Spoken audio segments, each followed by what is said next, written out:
મિત્રો પેલો સુમન સાંસદ કહેતો હતો કે આ જન્મમાં તો માફી નહીં માગું. કાલનો માફી માગતો જ ફરે. પહેલા લેખિતમાં માફી માગી, હવે મીડિયામાં માફી માગ્યો છે. ક્યાં ગઈ ભાઈ તારી હવા, ક્યાં ગઈ? મહિપાલસિંહ મકરાણા હજી તારો બાપ બધાને લઈને આવે છો, અને એમાં શેખાવતજીએ હસી, મહિપાલજીએ હસી.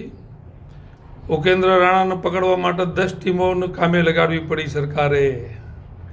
તારા બાપ છે બધા. જ્યાં સુધી આ સમાજ એની મર્યાદામાં છે ને ત્યાં સુધી વાંધો નહીં, પણ જે દિવસે સાગર પોતાની મર્યાદા તોડે ને ત્યારે વિનાશ હોય.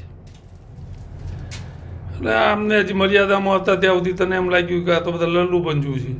આમના બાપ દાદાનું હું ગમે તે બોલું તો આ તો બહુ ક્યાં ફરક પડવાનો છે. 12 તારીખે હું પણ આવવાનો, હું પણ આવું છું આગ્રા. અને તારી જે ઓકાત છે ને તને બતાવવી જરૂરી છે.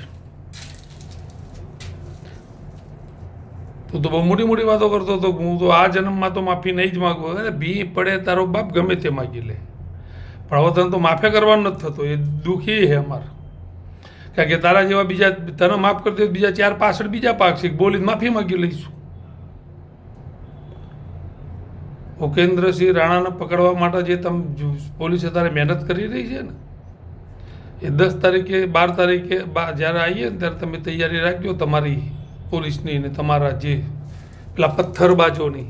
પડવાઓ તમે એ જ કરી શકો, વાયાથી સંતાઈને જ ઘા કરી શકો. તમારી વખત નહીં આમી સાથે આવીને લડી લેવાની. મળીએ 12 તારીખે, જોઈએ કેટલું કેનામાં પાણી છે. એટલે બહુ ઝડપી મુલાકાત થશે. જય માતાજી, જય ભવાની.